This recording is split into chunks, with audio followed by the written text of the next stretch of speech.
pues decía que el día de hoy empezamos con la clase 9. Sí, la 9 o la 10, la 9, ¿verdad? Eh, Bueno, pues sí, voy a explicar la sección, es 1.4.3, me parece que es del GIDA, que es esquemas como funtores, ¿no? Entonces, me voy a dar un poco de notación, un poco de las definiciones antes sobre todo, digamos, el teorema principal aquí es el kilema. Unos ejemplos antes de igual del kilema como para motivar. Luego voy a dar un sketch of proof del kilema, ¿no? Y un poco de sus consecuencias más o menos inmediatas, ¿no? Entonces, pues bueno, esta sección se trata más que nada de un repaso que hace el GIDA de categorías y de funtores. Entonces, bueno, digamos que nada más para tener en cuenta qué notación está usando el GIDA, la que voy a usar en toda esta plática, pues presento la notación. Entonces, por ejemplo, se notan distintas categorías que se usarán a lo largo de la presentación. Primero el SSH como la categoría de esquemas, schemes en inglés, con los morfismos de espacios localmente anillados, y en particular a la subcategoría de esquemas afines como AF, de afín, ¿no? Y también tenemos el ALG, a la categoría de álgebras con morfismos entre álgebras, y en particular, si es un anillo, se denota como alg barra A, como la subcategoría específica de A álgebras, ¿no? Yo es un poco de anotación para que estemos bien, y pues tenemos una definición que quizás sea muy redundante, pero bueno, por cualquier cosa lo pongo.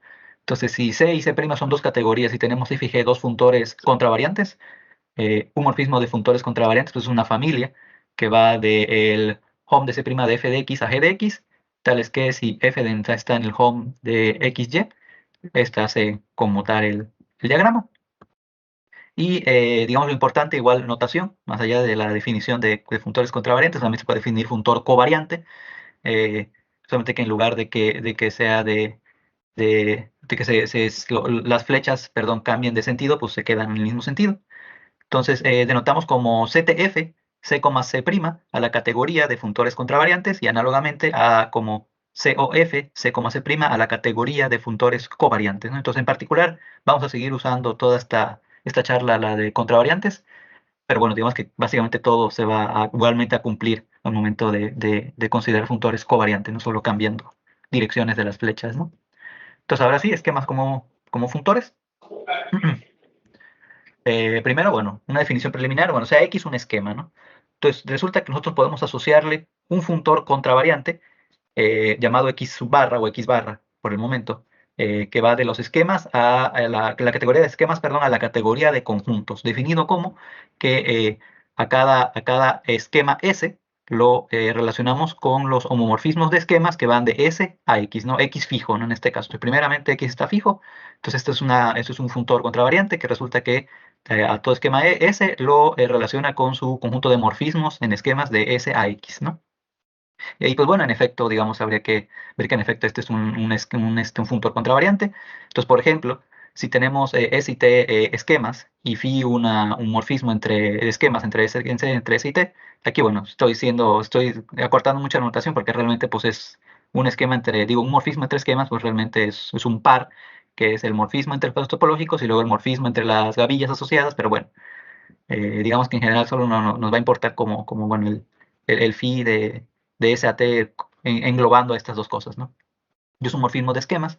Entonces, si tenemos un H en X de T, es decir, H es un morfismo que va de T a X, le podemos hacer un morfismo en X barra de S, que es un morfismo de S a X, ¿cómo? Pues es primero componiendo de S a T y luego de T a X, ¿no? Y eso nos da una función que va de S a X. Entonces, si se fijan, pues bueno, este iría, el phi va de S a T y X barra de phi va de X barra de T a X barra de S, ¿no? Entonces cambia digamos, la dirección de la flecha en ese sentido, ¿no? En el home de este asunto. Entonces, pues en efecto es un futuro grande, bueno, haría falta demostrar las demás cosas, pero bueno, al menos la contravarianza se ve aquí, ¿no? Entonces Perdón, ahí Jorge. el Sí. dibujito lo podrías hacer, ¿no? Digamos, un dibujito de Ujú. cómo funciona la cosa, al menos en espacios topológicos, y luego tratar de ver qué es lo que quiere decir en las gavillas también, ¿no? Porque eso es Ujú. importante. Sí. ¿No? ¿Tú puedes dibujar ahí? No. Ahorita no tengo cómo dibujar, la verdad. Ok, bueno. ¿No? Entonces, bueno, Pero ahí bueno. les dejo de tarea, o sea, de Ujú. tarea para todos, como un ejercicio naranja, es ver qué es lo que quiere decir esto en el diagrama conmutativo en las dos partes, ¿no? En el espacio topológico y a nivel de las gavillas. Y luego ver que a nivel de las gavillas, además, pueden tomarse las secciones, ¿no? En un abierto, o en particular las secciones globales, y ver qué es lo que está diciendo en las secciones, Y luego en los tallos, o sea, la pregunta es que si también esto pasa a los tallos, cuando se toman puntos, ¿no? Y qué es lo que me está diciendo entonces, ¿no? O sea, piensa en esa asociación, ¿ok? Ok. Bien. Perdón, tengo Entonces, una duda, sí. perdón. Sí, dime.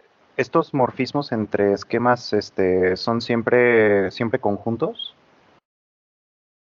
Es que nunca he verificado Bueno, ese o sea, cálculo. aquí, bueno, realmente, digamos, el libro hace justamente la aclaración de que realmente la categoría de funtores contra variantes no es tal cual una categoría, digamos, en el sentido estricto, porque podrían no ser conjuntos, pero bueno, digamos que vamos ¿cómo decirlo?, a superar ese problema con el kilema, ¿no? Que resulta que vamos a, este, a asociar a la categoría de esquemas con una subcategoría, digamos, ya tal cual de los funtores contra variantes, ¿no? Pero eso Pero después, pero sí. Ujú. a ver, aquí hay este detalle, ¿no? De hecho, hay esa duda en general cuando uno estudia categorías, Ujú. si uno le pide que los morfismos sean conjuntos o no. O sea, los morfismos pueden ser una clase, ¿no? O sea, Ujú. los morfismos, yo puedo tener una categoría donde los morfismos son una clase, y luego hay gente que no le gusta eso, entonces los objetos sí es una clase, pero los morfismos entre dos objetos sí le piden que sean conjuntos, ¿no? Entonces hay veces que eso, pero realmente no tiene por qué ser.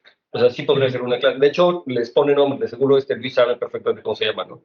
Les pone nombre a las categorías donde cuando los objetos sí son, cuando los morfismos de los objetos sí son conjuntos, ¿no? Pequeñas o localmente pequeñas o todo ese tipo de cosas, ¿no? Que tienen que ver con las categorías. Entonces, no sé si eso es lo que querías preguntar. O sea, ahí la pregunta es que si más bien, creo que la respuesta de Jorge fue en el sentido de que los morfismos como funtores, ¿verdad? Ujú. O sea, que los morfismos como funtores a lo mejor no eran, Sí, podrían no ser no eran un en su conjunto, generalidad, ¿no? pero creo que lo que pregunta Ismael es más si el conjunto de morfismos de esquemas, o si dan dos esquemas, Ok. los morfismos entre esquemas, eso es un conjunto, Sí, que ¿no? si la categoría de esquemas es localmente pequeña. Bueno, lo que pasa es que los morfismos entre esquemas en particular son morfismos entre espacios topológicos junto con otra propiedad, ¿no? Entonces, si los morfismos entre espacios topológicos deben ser continuos, ¿no? Forman Ujú. un conjunto, entonces también es la esquema. ¿Ok?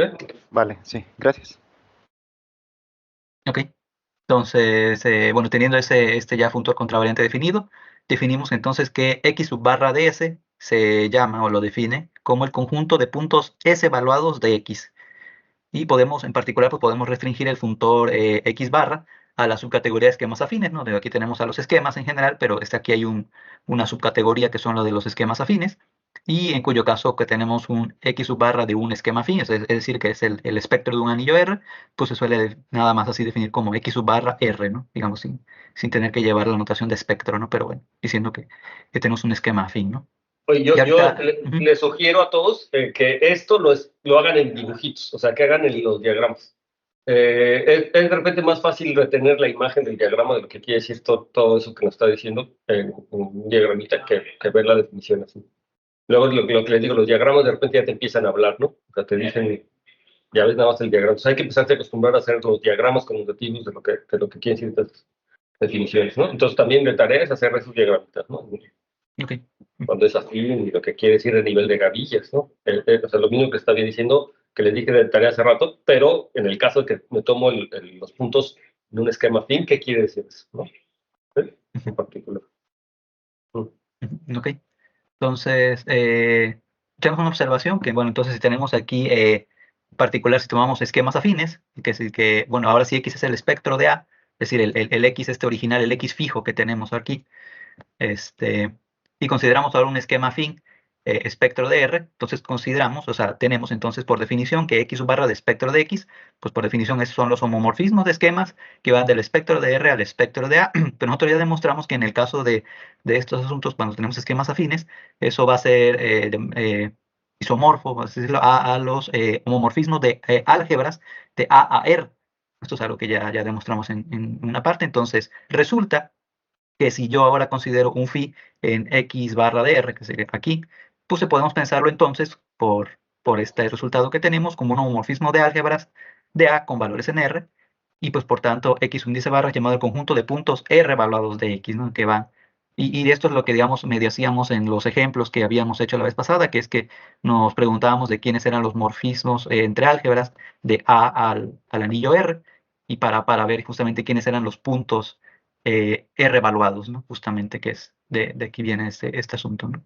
Oye, aquí déjame hacer también una aclaración, es que ¿qué cosa es la categoría de álgebras?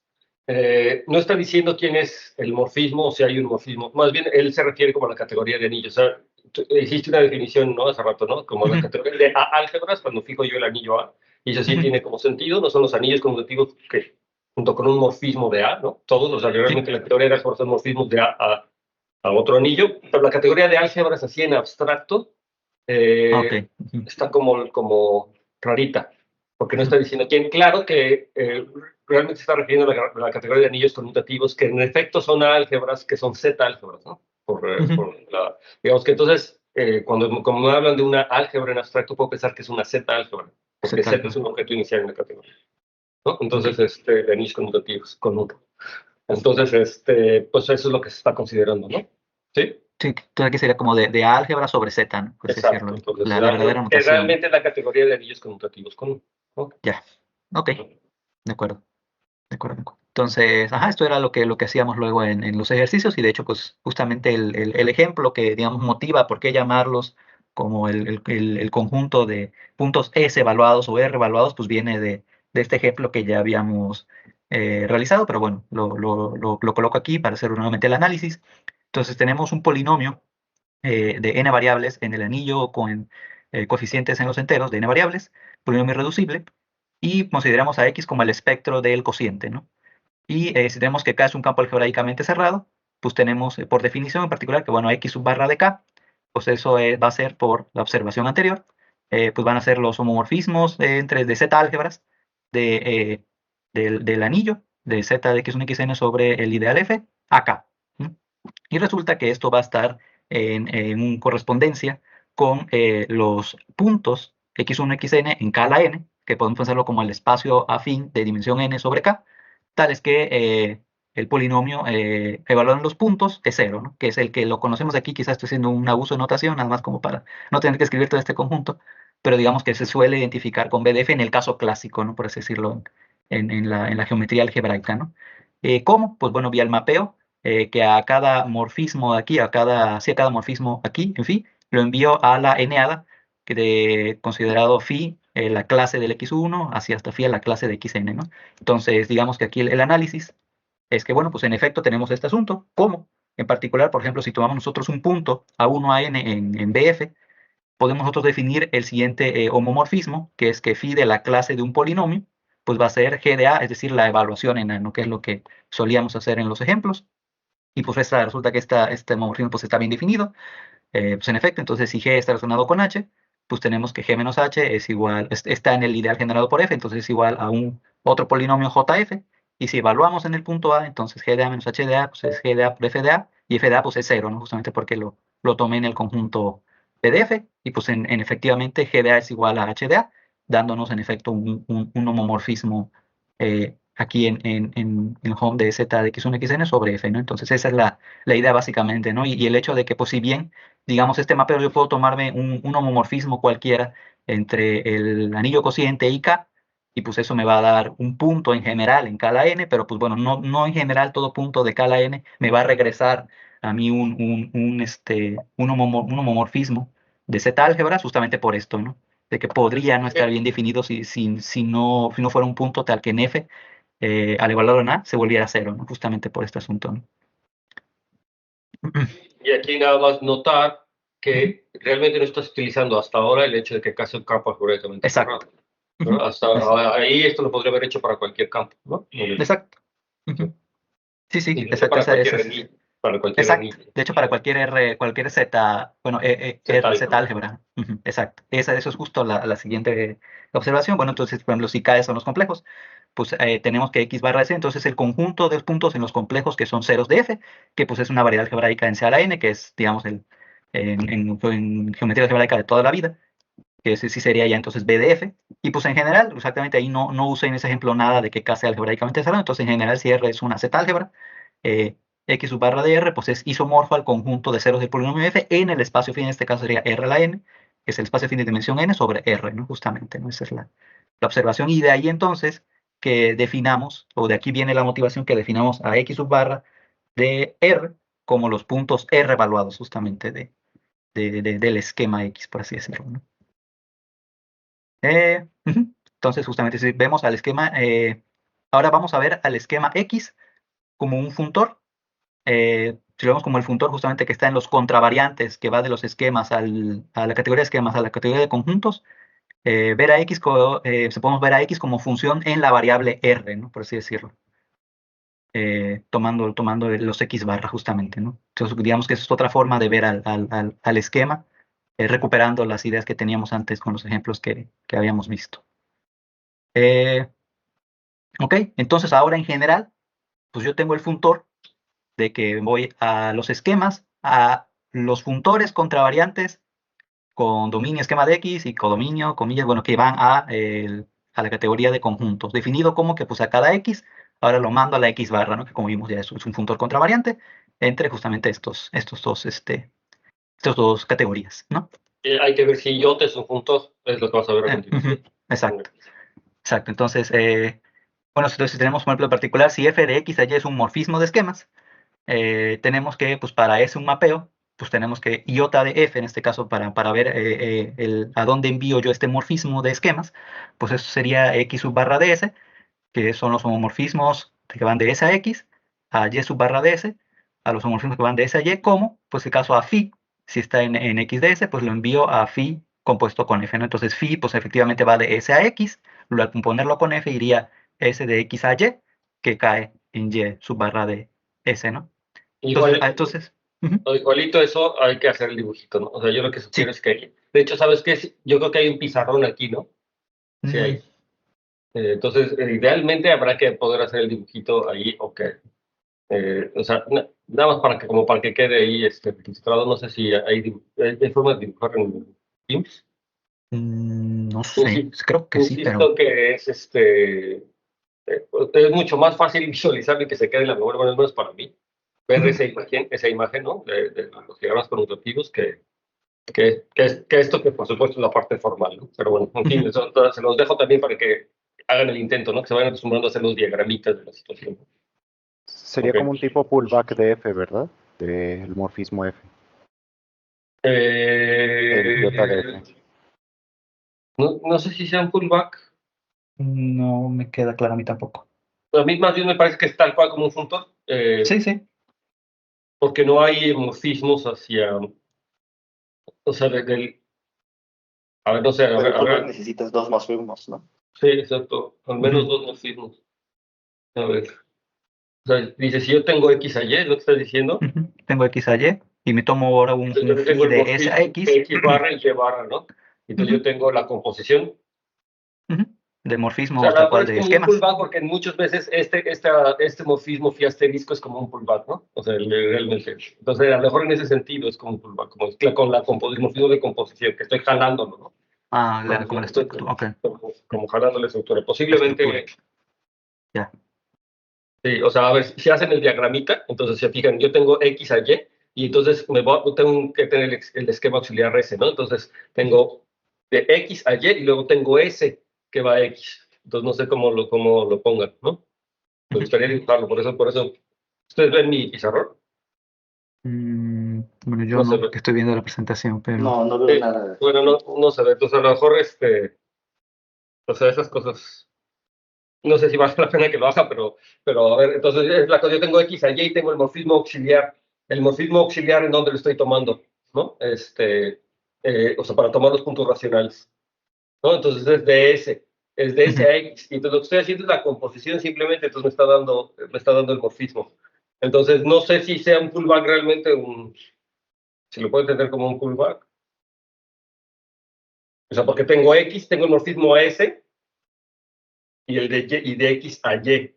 Entonces, más bien no es ni siquiera un diagrama de pullback, ¿no? O sea, ni siquiera el con S se ve como un pullback. O sea, no te da más bien se ve como un push forward, o sea, como por la dirección de las flechas de los morfismos. Porque va de X a Y de X a Y y de ese X. No, ni siquiera, o sea, nada, porque para que sea un pullback necesitaría dos flechas que van a X, y para que sea un push out necesitaría dos flechas que salen de X de una misma diagrama. Son los necesito conos o coconos, entre otras palabras, ¿no? Y entonces aquí no tengo eso, o sea, aquí lo que tengo es el caminito, ¿no? Una De S a X, composición. de X a Y, o sea, tal cual es la composición. Entonces, Sí. no creo que sea, no es, ¿no? O sea, no hay conos ahí. ¿no? Ok, bueno. Ok. Entonces, bueno, y digamos que eso demostraría que, por ejemplo, en particular, si bien el funtor X barra, al tomarle, el particular, el funtor X barra es contravariante, pero ahora el funtor iota es covariante, como vimos aquí, ¿no? Entonces, si tenemos de X a Y, pues tenemos que el iota de F pues va de X barra DS a Y barra DS, entonces no cambia en ese sentido la dirección de la flecha, por así decirlo, de los objetos en el otro lado, ¿no? Y pues bueno, digo, faltaría hacer las demás cuentas, pero bueno, las dejo ahí nada más, que bueno, en particular, pues iota de G compuesto con F, perdón, pues sí, en efecto se cumple, y eso pues son cuentas, ¿no?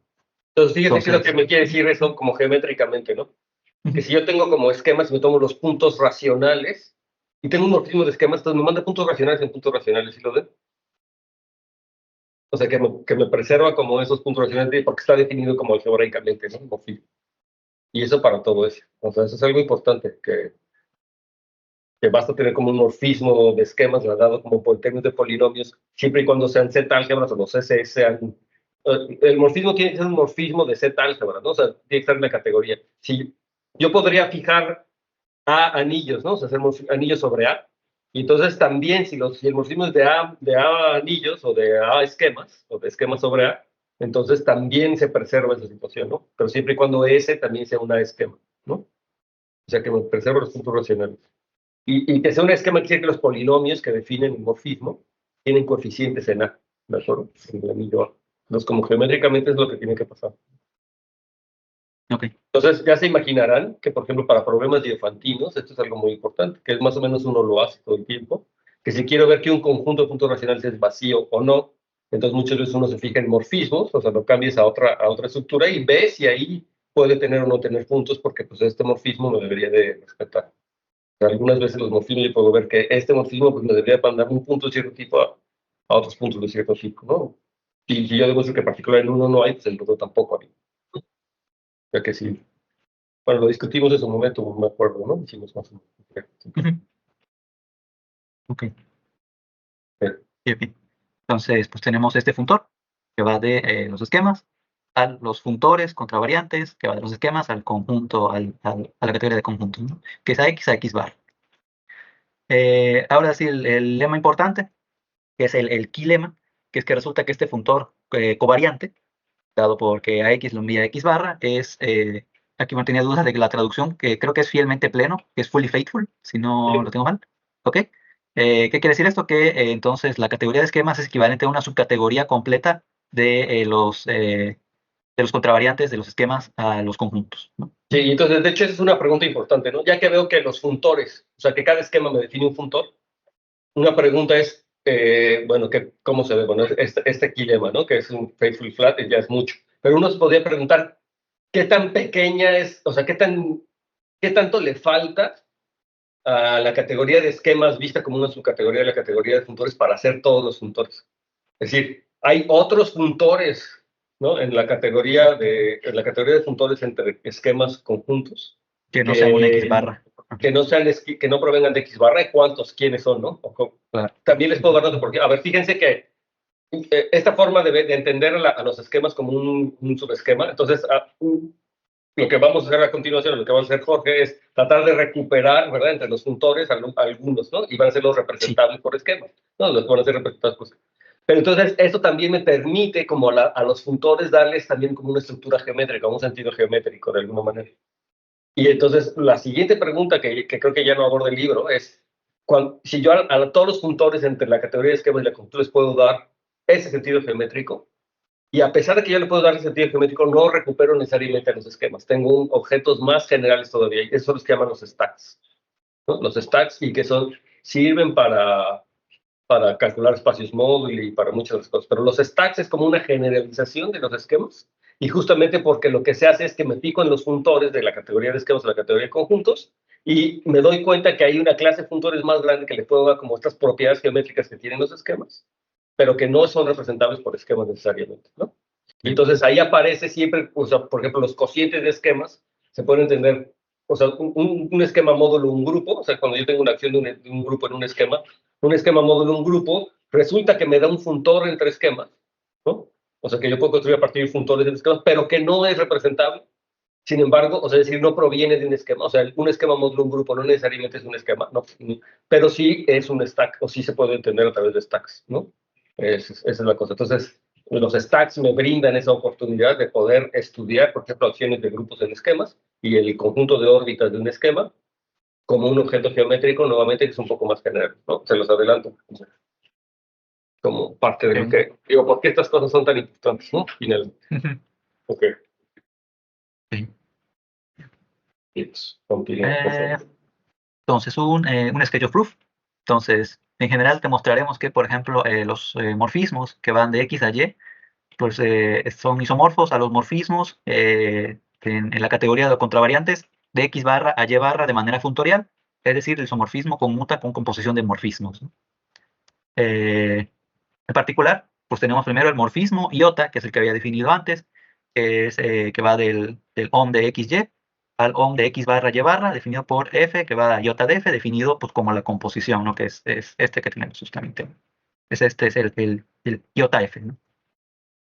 Y por otra parte, voy a definir otro morfismo, que es que a cada, bueno, va a ser el morfismo, digamos, inverso, que es que ahora me fijo en la categoría de los OM de X barra Y barra, que va a los OM de X, Y, y eso lo defino como que aquí al morfismo F lo envío a F de X y eso lo evalúo en el morfismo identidad, porque aquí F de X sería el OM de esquemas de X a X y en particular pues está la identidad. Entonces justamente a la imagen de eso pues es a lo que le envío en XY.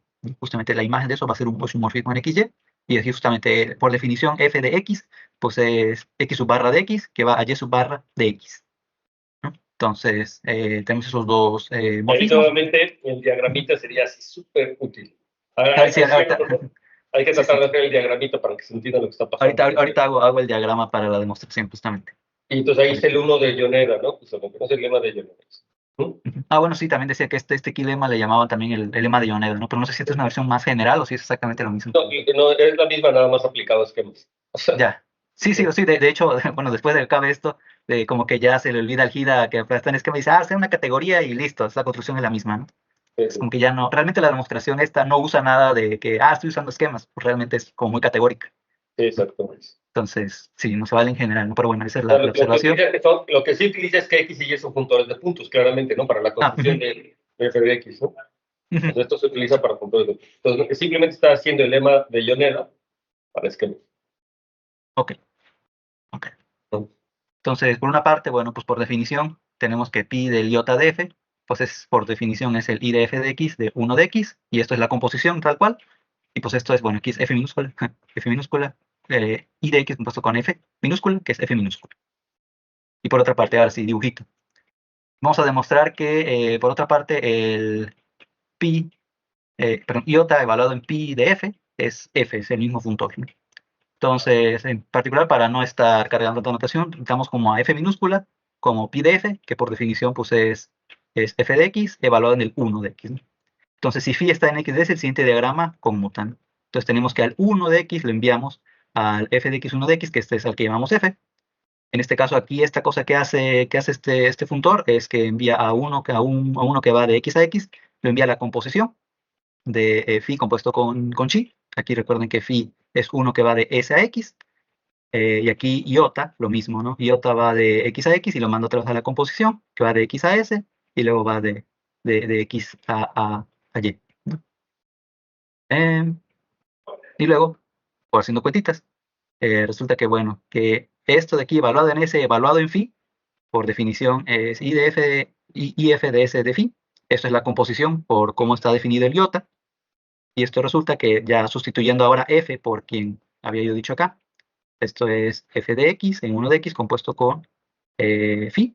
Y por el diagrama tenemos esta igualdad, que es el 1 de X, composición F, composición phi, y pues esto resulta que es el mismo funtor f de s evaluado en phi, ¿no? Para todo phi en XS, ¿no? Entonces el funtor f, o sea, más bien el funtor iota evaluado en pi evaluado en f es el funtor f, ¿no? Siempre digamos que hicimos la igualdad evaluándolo para todo phi particular. Entonces iota, como por la observación que había dicho, es compatible con composiciones, pues también lo es pi, perdón, aquí no es phi, también lo es pi. Y ahí tenemos la demostración. Entonces, la observación. Si le puedes regresar tantito al diapositivo anterior. Aquí. Uh-huh.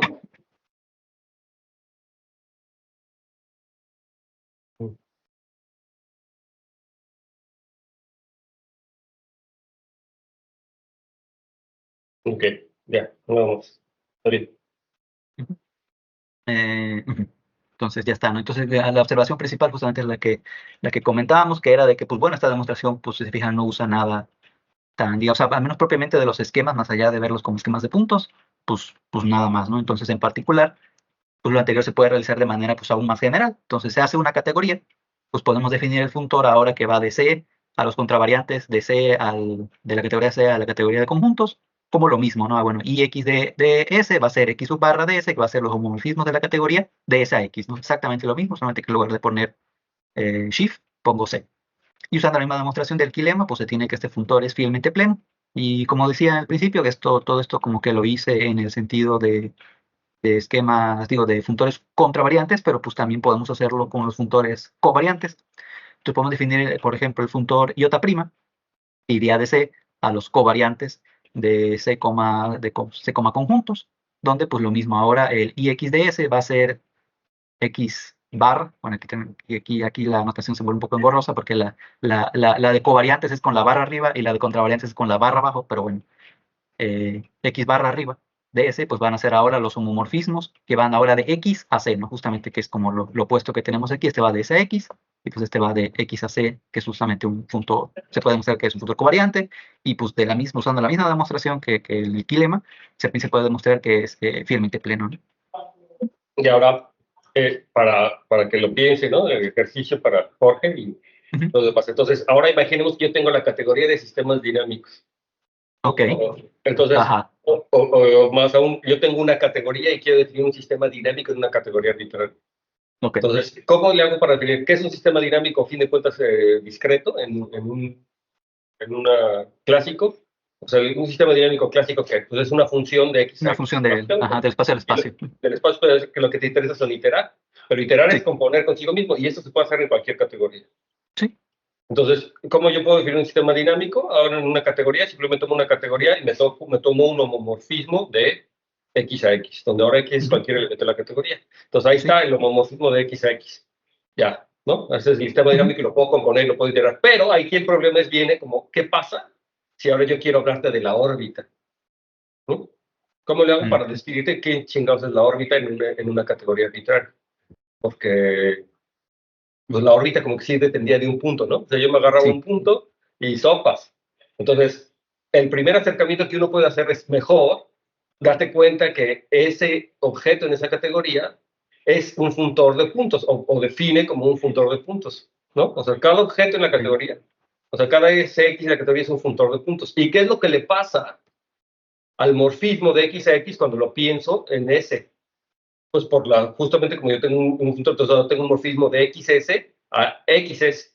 Y ahora, si mi categoría es pequeña o localmente pequeña, ¿verdad? Entonces, de tal manera los homomorfismos, si sean conjuntos, ¿no? Entonces, ahora sí, F de S, o sea, F phi de S, o lo que sea, como le estés llamando, sí me da un morfismo de XS a XS, es decir, me da un sistema dinámico clásico.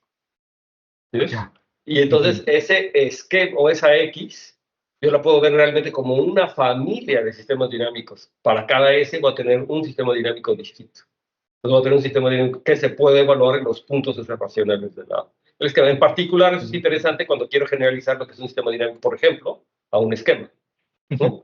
O a una variedad o a una curva. Entonces, ese sistema dinámico como un morfismo de una curva a una curva, pues me define realmente muchos sistemas dinámicos en los puntos racionales de la curva. ¿De acuerdo? En los puntos racionales, dependiendo de quién sean los puntos racionales de la curva, va a tener sistemas dinámicos. Ahora la pregunta interesante es, ¿qué onda con los puntos fijos o qué onda con los puntos periódicos? ¿Qué onda con el conjunto de Julia? ¿Cómo cambian cuando yo muevo a la S? ¿Sí ves? Sí. ¿Cómo cambian eso cuando yo muevo a S? Cuando muevo a mí, ¿no? Si los considero como familias. Es como considerar sistemas dinámicos de forma global. Y entonces otra pregunta es, que es la que le platicaba Luis, es si yo puedo definir, por ejemplo, lo que es una órbita sin recurrir a los puntos, racionales. O sea, ¿cómo definiría yo la órbita o el espacio de órbitas de un elemento sin requerir a los puntos racionales? ¿No? Por ejemplo. Sí.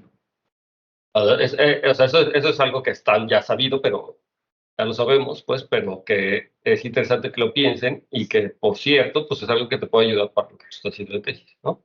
Sí, sí, sí. Ok. Ok. Y las órbitas y cualquier otra cosa, en el conjunto, o sea, hay que definir Julia y definir Y Fatou. Julia, Fatou, o dinámicamente estable, pues sí. A ver si se puede definir todo eso de forma categórica, ¿ves? ¿Sí? En términos estrictamente. O sea, hay objetos en la categoría, por ejemplo, eso que les decía, si yo me tomo un punto, a ver, ¿cómo le haría categóricamente para definir la órbita de un punto? Entonces, ¿qué es un punto realmente? ¿No? ¿Qué es un punto? O sea, categóricamente, ¿cómo podría definir un punto en un espacio X? Como ¿qué es eso, no? Por ejemplo, en espacios topológicos, ver qué es un espacio topológico. ¿Cómo, categóricamente, cómo yo veo un punto? ¿O quiénes son los puntos del esquema? Los puntos del espacio topológico. Fíjense, a ver, hasta en esquemas lo puedo pensar, ¿no? ¿Cómo veo yo los puntos del esquema como objeto geométrico? Son los morfismos del espectro de K a X, ¿no? Ajá. O sea, es el conjunto de morfismos del espectro de K-X, que es lo mismo que tomar los puntos K racionales, es decir, las soluciones de las ecuaciones polinomiales de K. Entonces, geométricamente, si yo quiero agarrarme un esquema y hacer la dinámica ahí, y lo quiero ver como las soluciones de esas ecuaciones polinomiales, pues me tomo un punto con coordenadas en K y la itero, ¿no? Bajo la función que estoy teniendo y ya me da la dinámica en la variedad, ¿no? Iterando la función. Pero esquemáticamente, eso es un morfismo, o sea, el punto es un morfismo del espectro de K a X. Es un morfismo, y el espectro de K, ¿cuántos elementos tiene? Pues uno, como esquema es uno. Entonces, realmente lo que estoy haciendo es los morfismos de un singulete a X. O sea, si yo me agarro un singulete cualquiera, si en la categoría que estoy hay singuletes, entonces yo me agarro un singulete y me tomo los morfismos de ese singulete a X, realmente lo que estoy haciendo es escoger los puntos. Cada morfismo es escoger como un punto de X. Y entonces, fíjate que cuando yo tengo X y tengo phi, o sea, la dinámica, o sea, el morfismo de dinámica, y lo que estoy teniendo esa X es que X lo manda phi de X, voy a tener un morfismo que conmuta con el singulete, ¿sí lo ves? Y luego a phi cuadrada de X tengo otro morfismo que hace conmutar todos sus triángulos.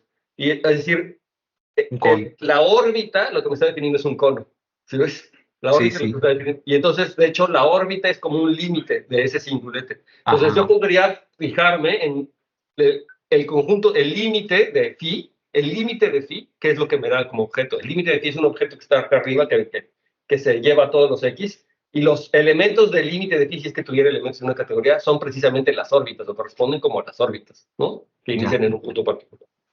Entonces, el límite lo puedo entender como el espacio de órbitas, y los objetos o los puntos en el límite son las distintas órbitas.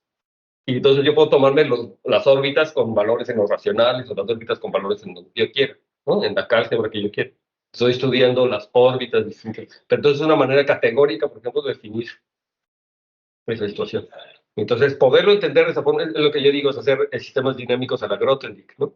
Porque pues está yéndose a la generalización, y entonces ahora hay que ver qué le sacamos de su hueso. La cosa es que hay muchos resultados, parecen como supernaturales. Bueno, cuando uno empieza a trabajar con categorías, pues muchos resultados son como que nada más formalismo, pero salen resultados de repente impresionantes, ¿no? Que me pueden ayudar a entender ciertas cosas en la dinámica. Entonces, eso que te estoy diciendo es algo que particularmente se puede hacer para entender sistemas dinámicos en esquemas o en variedades algebraicas y tratar de dar propiedades generales. Entonces, por ejemplo, se vuelve inmediato, por ejemplo, ejercicio, demostrar que si tengo un morfismo de entre sistemas dinámicos categóricos, entonces preserva órbitas, ¿no? O sea, manda la órbita de un punto a la órbita. Se vuelve una demostración puramente formal de flechitas. Es la propiedad universal de los límites. Claro. O sea, si lo ven, utilizar la propiedad universal de los conos, de los límites, automáticamente me da esta cosa de que, o sea, básicamente lo que te estaría diciendo yo es que un punto de límite, tengo un morfismo natural de un límite a otro límite, y eso quiere decir que preserva órbitas, ¿no? Porque conmutan. O sea, que me manda la órbita de un punto a la órbita de otro punto. Es el morfismo natural del límite, ¿no? Porque pues, entonces se puede reinterpretar toda esa situación en términos categóricos, ¿no? Y el punto ahí es hasta dónde, ¿no? Hasta dónde y qué más se puede hacer, ¿no? Como qué más puedo explorar con ese punto de vista, ¿no? Entonces, Sí, porque ya visto así en puntos, pues incluso podría tomarme abierto que contenga ese punto y ver ese abierto iterando a dónde exacto, queda. exacto. Y eso, o sea, y dependiendo de las cosas, me dices, bueno, si al iterar se llena el espacio, O está en el no, conjunto de Julia, si no está en el conjunto de Fatou y cosas así, ¿no? exacto. Uno podría tratar de preguntarse ese tipo de cosas. Y notar que con los abiertos también forman una categoría. Claro.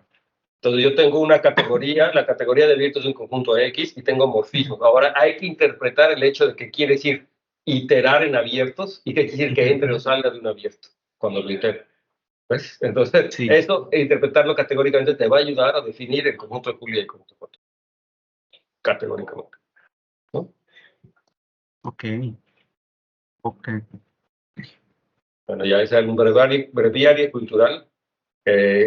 Para que lo pienses, porque esa es tu tesis, ¿no? Sí, Estás sí. haciendo tesis. ¿No? Sí, sí. Interesantísimo. Ok. Ok. Ajá.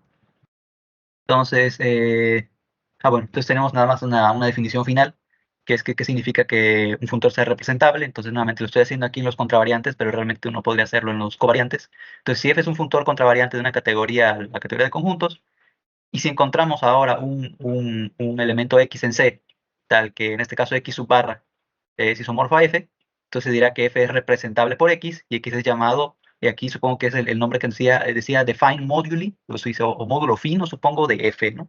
El módulo, creo que le ponen Módulo. el espacio módulo fino, el módulo fino.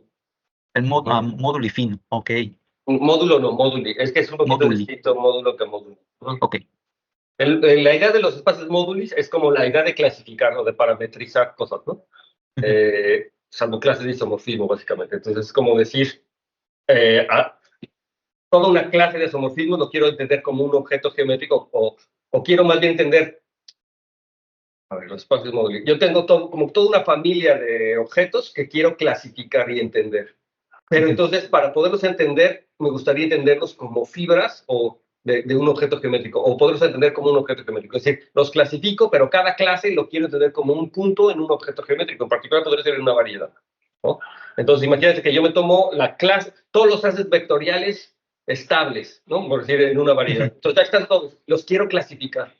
Entonces, pues yo defino lo que es un isomorfismo y ya. Y entonces ahí están las clases. Pero cada clase de isomorfismo es muy difícil de visualizar. ¿Eso qué quiere decir? ¿Será que tiene una estructura más rica? Entonces, por ejemplo, el espacio móduli de haces vectoriales estables, por ejemplo. Entonces, ¿eso qué quiere decir? Que hay un objeto geométrico, o al que le puedo entender de cierto modo, como que meter, donde cada punto de ese objeto geométrico me representa una clase. O sea, no es lo mismo entender las clases así por separado que como una curva o como una variedad algebraica. Entonces, si yo logro hacer eso, es lo que se llama el espacio móduli, que uno espera fielmente o uno trata de que sea un objeto geométrico, porque si el espacio móduli es un objeto geométrico, entonces puedo calcular tangentes, puedo calcular singularidades, etcétera, y todo eso a fin de cuentas se traduce en propiedades de las clases de los objetos que se van a estudiar. Entonces, resulta que la forma en la que hace un espacio móduli es justamente a través de estos funtores, o sea, a través de funtores y de tratar de ver que un funtor sea representable por un esquema, o sea, eh, hay unos funtores que llaman funtores de deformaciones y funtores que lo que hacen es ayudarme a construir estos espacios módulos. Entonces, cuando esos funtores son representables, tengo que mi espacio módulo es un objeto geométrico. Entonces, esto es Sí. básicamente lo que estás haciendo en cierto sentido, pero con digamos, es el caso de juguetes, el caso más fácil, ¿no? Ujú, Pues estás diciendo que el espacio módulo de la categoría de esquemas bajo isomorfismos, de que un esquema bajo sí mismo, pues es de la categoría de esquemas, o sea, somos esquemas. ujú. O sea, es decir, si yo definiera un esquema como un funtor que cumple ciertas propiedades y bla, bla, bla, o sea, como un funtor de puntos, entonces, si los quiero clasificar, me dice que eso lo clasifica el esquema, ¿no? Tal cual, o sea, Ya. la categoría de Sí, esquema, lo cual es un entiendo. poco, pero bueno, por eso es que se llama el espacio módulo. sino así. Es el primer ejemplo, a lo mejor, un espacio móvil. Ok. Ujú. Después de este libro se mete un poco más en eso de espacios móviles, ¿no? Esa es la idea. También por eso es importante entender este acercamiento con funtores, ¿no? Y como les digo, no todos los funtores son representables por Ujú. esquemas, pero resulta que si yo agrando la categoría de esquemas, le llamo stacks, entonces hay ciertos funtores móduli que van a ser representables no por esquemas, pero por stacks, ¿no? Ok. Entonces, ahí está el stack. Va a ser un objeto que va a generalizar un esquema a un esquema de puntos, particularmente, ¿no? A un funtor de puntos. Un stack generaliza esos funtores de puntos que provienen de esquemas. Y entonces hay ciertos espacios móduli que se pueden representar por stacks, ¿no? Y eso es en general en la categoría. O sea, si tomo ahora un funtor contravariante de los esquemas a los conjuntos, en general es un stack, ¿siempre? O sea, No, no, los stacks ya clasifican todo o todavía no. no, todavía no. Todavía no, ok. Ok. Ajá. Bueno, en particular, pues bueno, justamente los X barra pues son claramente representables, ¿no? En este caso, ¿no? Entonces, aquí nada más una observación. Dice, bueno, supongamos que F es representable, es decir, tenemos un I que va de un X barra que es isomorfo a F para algún X en C. Entonces, para phi en X barra de S, pues tenemos el siguiente diagrama conmuta, que es lo mismo, ¿no? Aquí en este caso tengo aquí los X barra, tengo aquí los F, y pues en este caso considero que el 1 lo envío a este que es IX de 1 de X, que va a ser xi, y este xi pues lo envío por definición a F de phi de xi, y pues como este conmuta, pues el 1 lo envío a la composición, que es este es el morfismo de siempre, que es la composición de phi compuesto con 1 de X, que es phi, y eso pues lo tengo que enviar al mismo elemento, ¿no? A f de phi compuesto con, digo, a f evaluado en phi de xi. Entonces, en particular, por ejemplo, sea eta en f de s, o sea, aquí, ¿no? Entonces, como puse en el particular, pues bueno, x barra es isomorfo a f, pues existe un único phi en x barra de s, tal que phi está dado por pues, justamente este asunto, ¿no? Que es f de phi de chi para el chi definido de esta forma, que es el 1 de x, y eso hablarlo en la identidad. Luego de aquí dice, bueno, pues así cada eta, y es una palabra que no entendí muy bien a qué se refiere, es una especialización bajo un único phi del objeto universal chi. No sé exactamente a qué se refiere con eso, pero básicamente que todo, como que todo elemento de f de s viene de algún elemento chi acá, pero no sé qué se refiere con especialización. Muy bien. Creo que usamos esa palabra. Yo creo que se refiere justamente a eso, no creo que quiera decir algo más. Ok. Así que, o Luis, ¿tú sabes si hay un concepto categórico que quiere decir eso? Sí, que diga algo así, no. No está Luis, ¿verdad? Uy, se fue. Uy. Se me hace que anda teniendo problemas de internet porque hace ratito se... Ok, bueno, entonces... Sí, creo que no, yo creo que se refiere exactamente a eso, ¿no? Que proviene de alguien. Entonces, ok. A lo mejor habrá que tratar de entender en qué sentido es como una especialización de X, pero de phi. Ok. Y bueno, en particular un objeto universal chi. Entonces, si existiera otro, por ejemplo, que es universal en el sentido de que bueno, tiene la propiedad anterior, entonces existe un phi de x a x, tal que f de phi de chi, pues es chi prima, y lo mismo un x prima de x a x, tal que habrá del lado contrario, que es f de phi prima chi prima, pues es chi. Y en este caso, tanto phi como phi prima pues, son únicos bajo los anteriores requerimientos, y por unicidad, pues tenemos que la composición de phi con chi, y digo que de phi con phi prima y phi prima con phi, pues es el 1 de x, porque por tanto el 1 de x, como en particular este, que es el phi prima compuesto con phi, pues satisfacen este asunto, aquí es chi, chi primo. Entonces, pues por lo tanto, chi pues es determinada únicamente salvo automorfismos en x. Es como la observación. Y en particular, bueno, si tengo que X barra es isomorfo a Y barra en las categorías de los contravariantes de C a los conjuntos, tenemos que existe entonces un F en los home de X barra Y barra, que ya vimos que estos son los home de X a Y, y los G del home de Y barra X barra, que ya vimos por el kilema, que es isomorfo a Y, X, tal es que se cumple que G compuesto con F, pues es la identidad en Y barra, F compuesta con G la identidad de X barra, y pues esto implica que X es isomorfo a Y.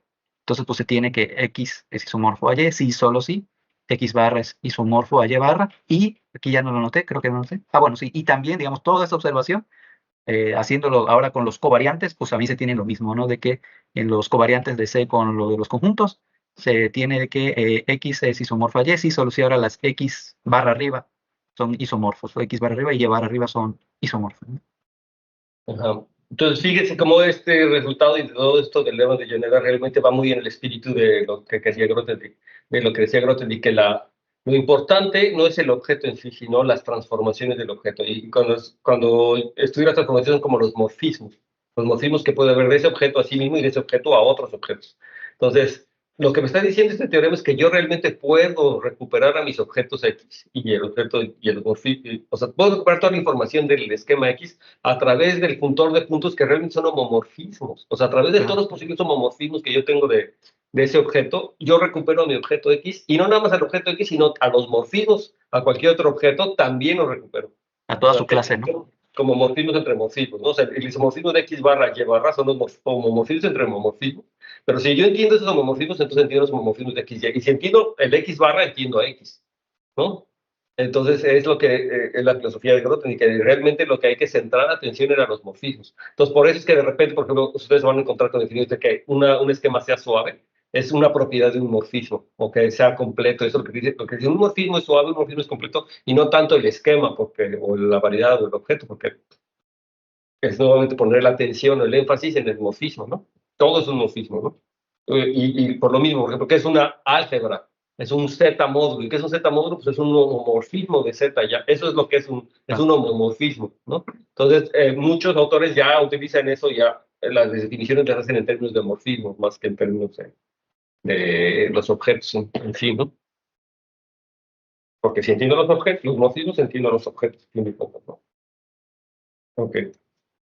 Y pues bueno, creo que ya de esto pues sería todo de este asunto. Ya lo de las categorías abelianas ya no lo vi porque según yo me quedé con la idea de que conforme lo vayamos necesitando Ajá, se sí, va a ir sí, sí. explicando, ¿no? Era conforme lo vamos necesitando, ¿no? Sí, ¿no? Aunque bueno, si necesitan que explique algo, pues lo explico, ¿no? No sé la verdad que ya no leí lo que sigue, entonces no sé si necesita algo así inmediatamente Ismael o algo así, no sé. Bueno, pues ya lo verán. Sí es falta lo de aplicaciones del kilema, eso no viste nada, ¿va? Es que esa es la siguiente sección, Que es lo que digo. que es lo que le toca a Ismael, que de hecho lo va a ver junto con la de los formas diferenciales, ¿no? Justamente. Perfecto. Sí, Perfecto. sí. Bueno, pues está bien. Si se necesita algo de variedades abelianas, pues ahí se puede revisar, ¿no? Digo, de categorías abelianas. Está muy bien, les quedó claro lo del kilema, ¿verdad? Que es el lema de Yoneda. El lema de Yoneda, básicamente, sí. Sí. Le insisto que lo que hay que hacer es hacer los diagramitas, ¿no? Ok. Hay que hacer los dibujitos, incluso del lema de Yoneda. Queda mucho más claro cuando ven este elemento que es la unidad de Yoneda, que es el que me da las propiedades universales también, por cierto. Entonces, tratar de expresar, por ejemplo, esa condición que diste del 1, ¿verdad? De que yo puedo recuperar X con el 1 y no sé qué, también se puede interpretar como una propiedad universal. Es decir, y eso se ve muy bien en términos de estos, ¿no? Se ve como muy bien en términos de los diagramitas. O sea, hay que tratar de hacer los diagramitas con X, S y así, y ver lo que está pasando. O sea, de repente unos diagramas medio borrosos, pero es un buen ejercicio intentarlo hacer por su cuenta, ¿no? Tratar de hacer el dibujito. En vez de escribir XS y tomarse phi en XS, ponerlo como una flecha, ¿no? Yo tengo S a X y entonces tengo el triángulo que conmuta de X a Y y bla, bla, y lo que me está diciendo, ¿no? Cómo este morfismo me lo pasa a otro y cómo el morfismo que lo recupero de la identidad, ¿no? En el caso hace rato que tenías, ¿no? De XX como tengo XX, ahí tengo la identidad, entonces ese quién me da, ¿no? ¿A quién corresponde? Entonces esas cosas hay que entender así en el dibujito y ver que muchas de las propiedades universales realmente son eso, ¿no? Por ejemplo, cuando veo el producto tensorial, el morfismo único que existe de las formas bilineales del producto tensorial, ese morfismo que viene con él, ese es realmente el 1 de Yoneda, el que proviene de la identidad del 1 de Yoneda. Entonces eso si lo logran entender con el lema de Yoneda, entonces todo se facilita mucho cuando tratan de tener propiedades universales y cosas. Entonces los recomiendo que lo intenten hacer. Me ayuda mucho al entendimiento de este punto de vista categórico de las cosas. Entonces, en particular, si se quiere uno entender las cosas con sistemas dinámicos y hacerlo así categóricamente, pues conviene entender bien eso, ¿no? También. Sí. Ok. Muy bien. ¿Alguna duda? ¿Qué textos hay acerca de ver a los sistemas dinámicos de una forma categórica? Pues solamente mis notas que yo estoy escribiendo. No sé, yo no sé si hay. Pero es Ah, parte de la investigación que yo estoy haciendo ahorita. ya. Pues yo hago investigación en eso ahorita y ya estoy escribiendo cosas. Pero debe haber, o sea, tampoco es que sea una cosa súper original, es algo más o menos fácil de que se ocurra. Sí existen algunos textos de categoría de sistemas dinámicos. Existe todo esto que se llaman sistemas dinámicos simbólicos y ese tipo de cosas que trabajan un poco en ese aspecto, un poquito. Sí. Pero sí existe, así como libros, tal cual no hay papers, pero libros no. Ok. Bueno, hay una duda que me surgió el otro día mientras estaba repasando algunas cosas. Y de hecho está incluido en la presentación. Perdón, Jorge, no sé si podrías Ujú. regresarlo en las primeras diapositivas, perdón. Sí, no sé cuál exactamente. Es donde aparece los puntos racionales. Es la equivalencia que se tiene entre morfismos de esquemas y morfismos de anillos. Aquí está. Sí, ahí me surgió la duda.